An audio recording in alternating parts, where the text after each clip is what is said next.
You ready to go?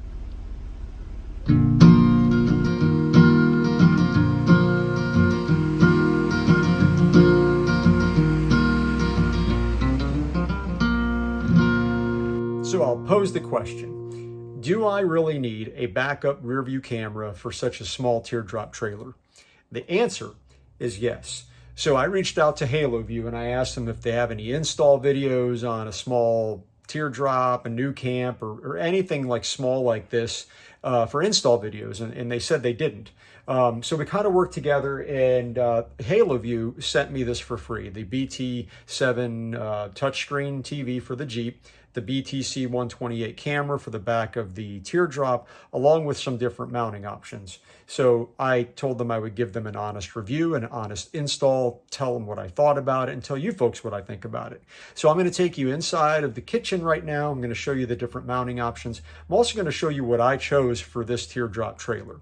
So in the description is an affiliate link, and if you type in Sun Sand Overland, they'll provide 5% off, along with the Amazon link, which for the holidays this month, I think they're running some really good deals. So anyways, I'm going to show you the camera, going to take it down the road. We're going to be going to Disney's Fort Wilderness. So I'll show you the mounting option that I chose, and I think you're really going to dig it. All right, stay tuned. I'll see you in the kitchen. Okay, so we're back in the house here, and I just wanted to go over a few different mounting options that Haloview sent me. And one being the out-of-the-box option. This is a plastic piece and then a watertight, weather-tight rubber seal. And that would be great if you had a larger RV. But I have a smaller teardrop NuCamp Tag XL Boondock edition. And told them when we were discussing mounting options that maybe a magnetic mount might work. And they said that they had one. So they sent me this that has a 3M tape backing as well as this magnet. Listen to this. I don't think that's going anywhere, but I chose the license plate bracket because I think that's going to be a cleaner look. And I already removed the black plastic license plate bracket from the back of the teardrop, and I'll go outside and show you that option. But this camera also comes with the wiring here.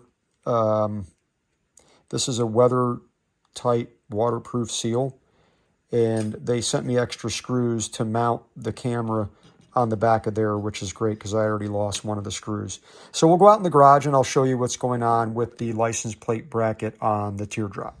Hey folks, we're back out in the garage on the NuCamp Tag XL, and I'm going to use my wife's blow dryer to heat this up a little bit because there's some sticky tacky caulking that's behind this. I already removed the license plate. I removed the 4 screws holding it on, and I already heated it up the other day a little bit and saw that it kind of pulls off. So I'm going to heat it up all the way with the blow dryer, pull this back, and I'm going to see where the wires come out. There should be a white and a green wire that's accessible to wire the green wire for the positive and the white wire for the negative. So let's see what that looks like. Okay, so I'm done heating it up with the blow dryer. And let's pull this back. As Ernest would say, ew, looks like gum. Okay, so there's the green and the white wire. This is good news. So I'm going to tap into that for the camera. And once I heat this back up and put the screws back in, it should be nice and snug. So let's go to town and see what that looks like. Okay, so I just completed heating up the license plate bracket. And there's that sticky tacky stuff that comes out, and lucky for us we have a green and a white wire. The green should be the positive, the white should be the negative, and we're going to tap into this wire right here to get power for the backup camera. Okay, moving on. So I went ahead and cut off the license plate bracket wiring, removed some of the covering off this wire. I believe it's 14 gauge. A green and white wire and a white wire. I use some of these heat shrink wire connectors that I got off of Amazon. I've had these for quite a while. They work really well. You just heat them up with a blow dryer, a heat gun, or even a lighter, and it creates a watertight seal on these. So I'm going to go grab the camera and then wire everything back in. All right, I got my handy dandy heat gun. I got the butt connectors on there, and I'm about to heat that up to create a watertight seal. This little green wire, if you can see that, this is a trigger wire. It says in the instructions it's for triggering like the left turn signal, right turn signal for it to kick on. My BT7 touchscreen is going to be on all the time, so I'm not going to be utilizing that wire. But it looks like we're ready to go. I got the brown wire from the license plate bracket in with the red wire of the backup camera to the green and white, which should be the positive, and the white is the negative. We'll find out shortly.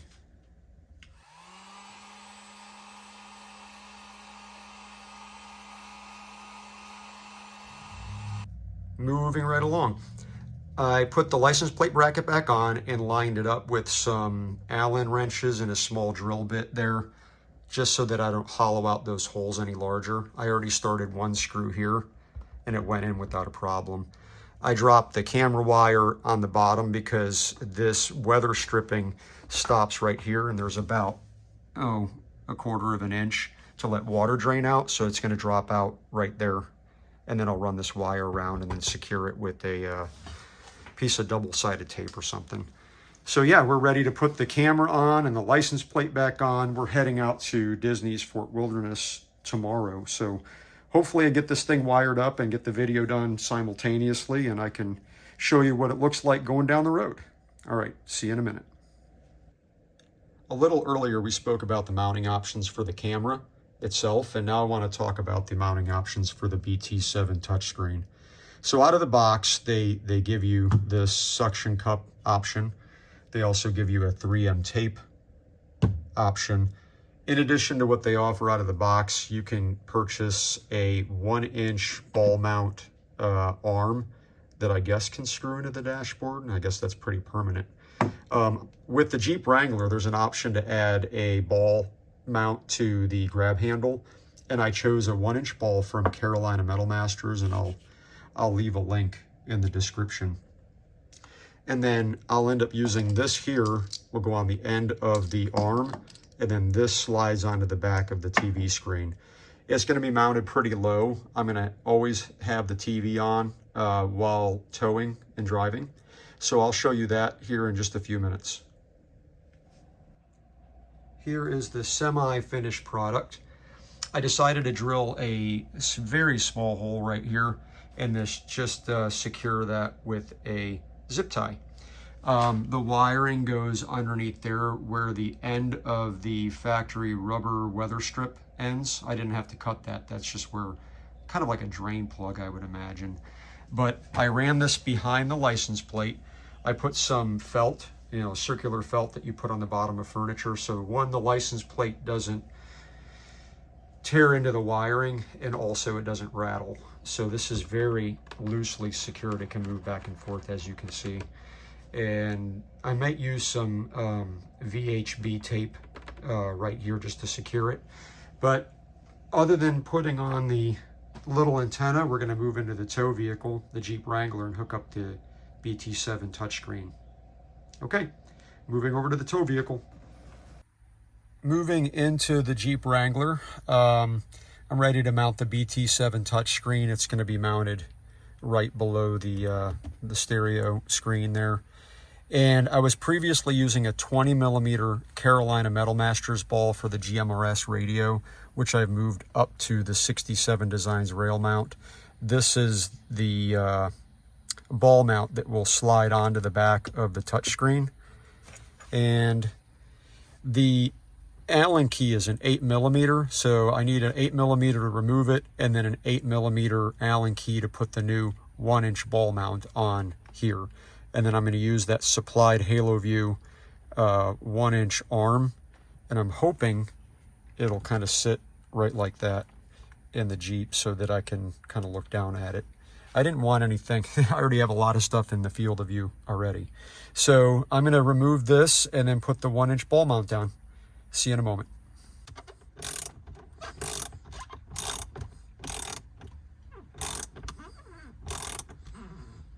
Don't want it too tight, but tight.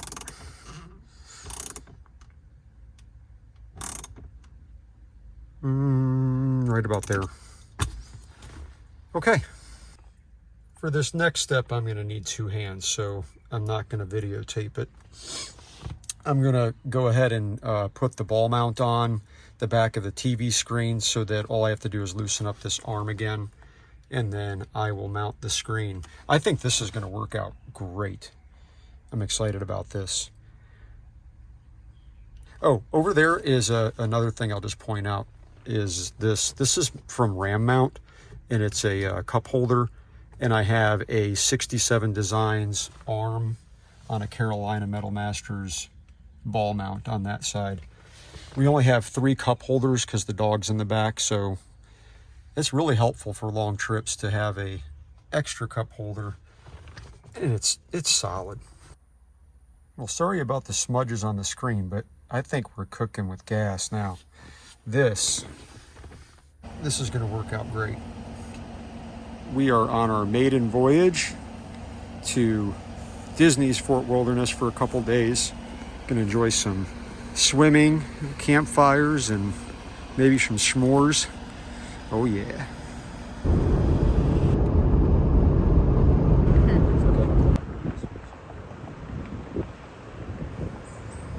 Okay folks, so we're new to this, and it's our first time out with the camper. I'll be honest, I'm very surprised we got out of the driveway.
So the camera works really well, and the only thing that I noticed is you have to ensure if you're tapping into the license plate light, you have to have your running lights on manual if you're going to be running the camera.